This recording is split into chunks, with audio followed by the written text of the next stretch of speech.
कोल्हापूरच्या सत्तेसाठी काँग्रेस आणि राष्ट्रवादीची आघाडी होणार हे आता निश्चित झालंय।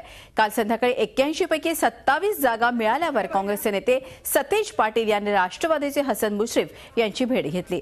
तेव्हापासूनच सत्तेसाठी दोन्ही पक्ष एकत्र होतील अशी शक्यता वर्तवण्यात येत होती। आज हसन मुश्रीफ काँग्रेसचे ज्येष्ठ नेते पतंगराव कदम यांची भेट घेणार आहेत आणि या भेटीनंतर दोन्ही पक्षांचे नेते एकत्र पत्रकार परिषद घेऊन आघाडीची घोषणा करतील अशी माहिती झी मीडियाच्या सूत्रांनी दिली आहे। अधिकृत आम्ही आज बसू एकत्रित। वरच्या प्रदेशच्या लेवलवर चर्चा झाली।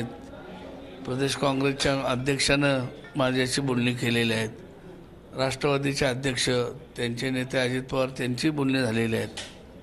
हसन मुश्रीफशी बोलणं झालेलं आहे। आता हसन मुश्रीफ येऊन आणि आम्ही एकत्र बसून फायनल निर्णय जाहीर करू।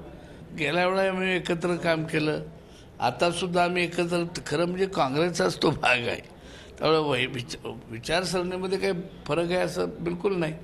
आणि त्यामुळं 27 आणि 15 मेजॉरिटी होते।